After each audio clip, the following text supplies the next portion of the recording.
probably know India for the Taj Mahal, the spicy curries, or maybe that one yoga class you took that changed your life. But that's like looking at a single pixel on a massive 8K screen. Instead, I want you to zoom out a bit and look at it from a different perspective. Because in this video, we're going beyond the travel brochures to figure out how a struggling democracy transformed into a $4 trillion economy, and so much more. Believe it or not, people have been inhabiting South Asia for nearly 2 million years. But the real progress happened around 2600 BCE with the Indus Valley Civilization. Because while most of the world was still figuring out basic huts, these guys were living in the future. There were planned cities like Mohenjo-Daro and Harappa with baked brick houses, standardized weights for trade, and the world's first urban sanitation systems. But by 1300 BCE, something happened.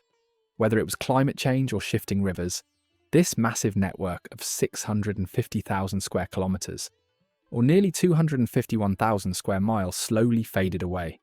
As the Indus Valley declined, the Indo-Aryans emerged, bringing with them a language known as Sanskrit. This era gave us the Vedas, the foundational text of what we now call Hinduism. But history isn't just about what happened, it's about what people thought. Around the middle of the first millennium BCE, thinkers started questioning the status quo.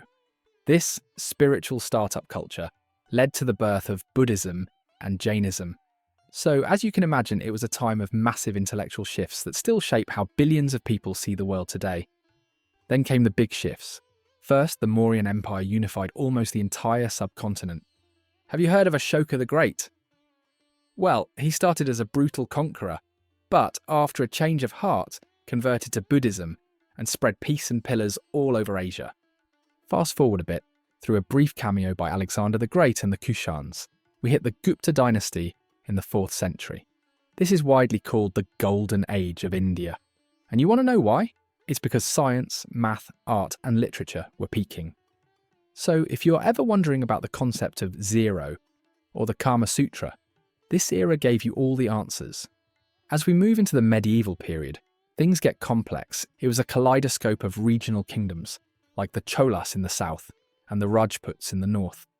By the 16th century, a man named Babur, who was a descendant of both Genghis Khan and Timur, showed up and founded the Mughal Empire.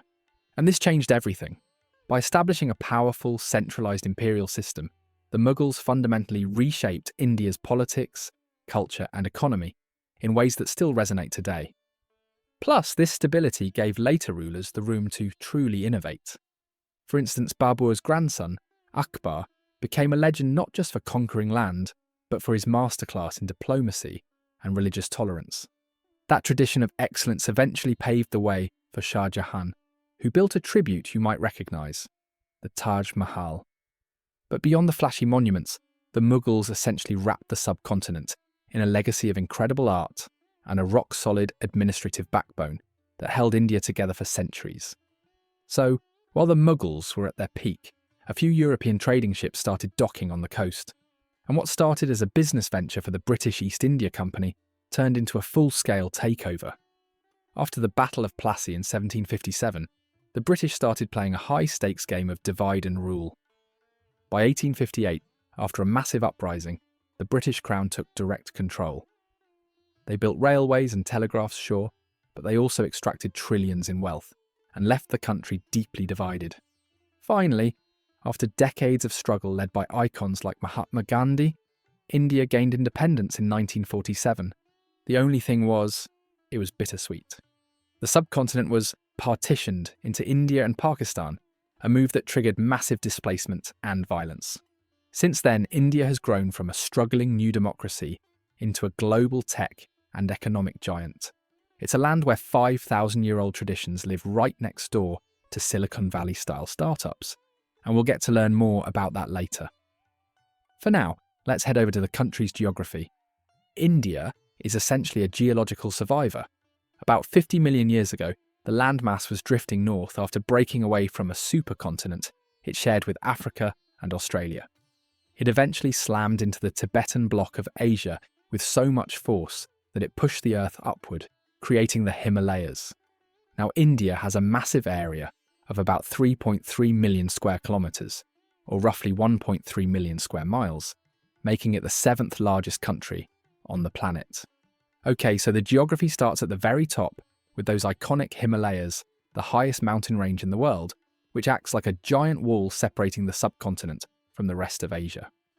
While we usually think of Everest, the Indian side of these mountains is all about the spiritual aspect and dramatic scenery, from the glaciated peaks of Ladakh to the yoga retreats of McLeod Ganj. As those mountains were formed, they were also being eroded by water, which gave birth to the 3 legendary river systems, the Indus, the Ganga, and the Brahmaputra. These rivers carried so much silt down from the mountains that they filled a massive depression to create the northern plains. As you move south from the lush plains, you hit the heart of the country, the Deccan Plateau. This is a rugged, ancient triangle of land that forms the main body of the Indian peninsula. It is bounded by the Arabian Sea to the southwest and the Bay of Bengal to the southeast, with the southern tip reaching out into the Indian Ocean. Running down both sides of this plateau are the coastal plains. On the west, you have the dreamy beaches of Goa, and on the east, the massive deltas of rivers like the Krishna and Godavari. If you head northwest, the landscape shifts into the Thar Desert, also known as the Great Indian Desert. It covers more than 77,000 square miles, or 200,000 square kilometres, across Rajasthan, and is the only sand dune desert in the country where temperatures can spike above 50 degrees Celsius or 122 degrees Fahrenheit in the summer. Of course, India is also a land of islands. You have the Lakshadweep Islands in the Arabian Sea, which look just like the Maldives with their coral reefs. Then there are the Andaman and Nicobar Islands in the Bay of Bengal, which are so remote that some parts are still strictly off limits to tourists. This massive variety of land naturally creates a wild range of weather. You have 4 distinct seasons, starting with a scorching summer from March to June. Then the monsoon hits from July to September, bringing 3/4 of the country's entire yearly rainfall in one big soak. Autumn is the cool-down phase, leading into a winter where the north might see temperatures of 10 degrees Celsius or 50 degrees Fahrenheit, while the mountains are getting buried under heavy snow, with temperatures dropping well below zero. Now that we have the lay of the land, are you ready to see how all these different regions actually make their money? Heading into 2026, India's economic momentum is unmistakable. The country has officially become a $4.13 trillion economy, clinching the spot as the 4th largest in the world and firmly establishing itself as the fastest growing major economy on the planet. And just to give you some perspective on that speed, the economy has nearly quadrupled since 2000. But going back to the present, India recorded an 8.2% growth in the first half of the 2025 fiscal year. This momentum is part of a massive Viksit Bharat vision to hit high income status by 2047, the 100th anniversary of independence. To make that dream a reality, the country needs to maintain a steady growth rate of about 7.8% every single year for the next 2 decades.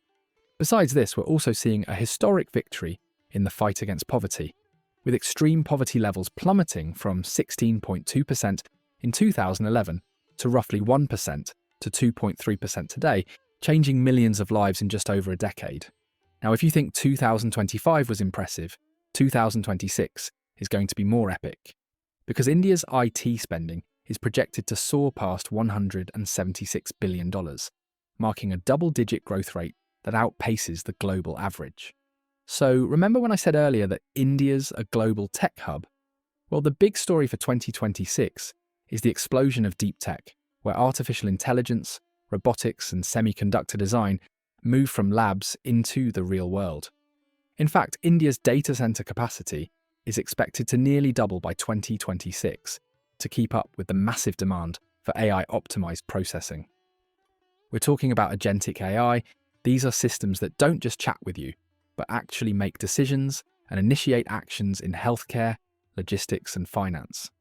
Besides this, the government is also doubling down on the India semiconductor mission, with over $18 billion in investments already approved for 10 major chip-making projects. So in 2026, these plants will be the heart of a domestic electronics boom. Even the space sector is going private first, with startups launching their own rockets, and satellites to join the global space race. And to power all this, India is aiming for a massive green energy transition, planning to launch 100 gigawatts per hour of battery storage and 10 gigawatts of solar panel capacity. While the big tech firms usually grab the headlines, the real backbone keeping this whole machine is the MSME sector. You know, those micro, small and medium businesses you see in every alleyway and industrial hub. And here's why. They contribute 30% of the total GDP and handle nearly 46% of all export goods. But right now, the goal isn't just to keep the machine running, it's actually to bridge the massive productivity gap for the 280 million people working in these businesses. So, the strategy is to plug them directly into AI-driven analytics and digital lending platforms, essentially taking traditional hustle and supercharging it with modern code.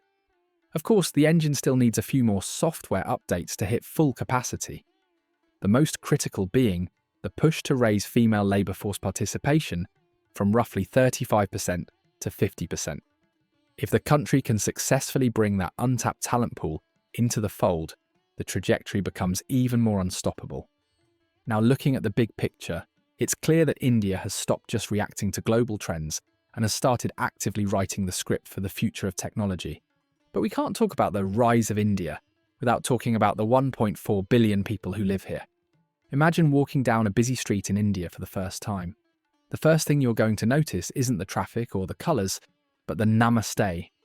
It's way more than just a word you hear at the end of a yoga class. It literally means, I bow to the divine in you, which is basically the ultimate sign of respect that's part of a bigger philosophy called Atithi Devo Bhava, which translates to the guest is equivalent to God. And you'll feel that hospitality everywhere you go. But that sense of respect doesn't just stop at the front door. It's actually baked into how Indian homes work. For centuries, the joint family was the gold standard, meaning parents, aunts, uncles and cousins all live together under one roof. Even though more people are moving into smaller nuclear families today, those roots are still super deep. That's why arranged marriage is still such a huge tradition. It actually goes all the way back to the Vedic times, about 3,000 years ago, when royal brides would choose a husband based on who could win a massive competition of skills. Kind of like an ancient version of a reality show contest. So if the family is the heart of India, then religion is definitely its soul. It's a place where different faiths live side by side in a way you won't really see anywhere else. Around 79% of people follow Hinduism, followed by a large Muslim population, and then smaller groups of Christians, Sikhs, Buddhists and Jains. This mix is why the cow is so sacred here. In Hindu stories, the cow is seen as a mother figure, and her body represents different parts of ancient scriptures called the Vedas. Because of that, hurting a cow is a huge no-no and actually illegal in a lot of places. You'll also notice people practicing vrats or fasts. To them, it's more than missing meals. It's a way to hit the reset button on your spirit and show the gods you're serious about your journey. And speaking of meals, we have to talk about the food, because let's be honest, that's why most of us want to visit. Every region has its own signature dish. For instance, you've got the massive vegetarian feasts in Gujarat, and the famous spicy fish curries down south in Kerala. But whatever it is you're eating, one thing's for sure, it's going to be a flavour explosion. And the secret isn't just chili. It's a mix of fresh herbs and spices that are actually chosen because they act like medicine for your body. Now here is the pro tip. While restaurants have forks, the best way to eat is with your hands, specifically your right hand. Not only does it help you connect with the textures, but it actually forces you to eat more slowly, which your stomach will totally thank you for later. Wait. Now that I think about it, it's the perfect metaphor for India itself. It's tactile, it's sensory, and it's all based on a logic that has worked for thousands of years. Now here's a thinker for you. If you could implement one piece of Indian culture, like the hospitality of Atithi Devo Bhava, into your own local community, how would it change the way you interact with your neighbours? Share your thoughts down below, and as always, if you enjoyed this video, you'll love this next one.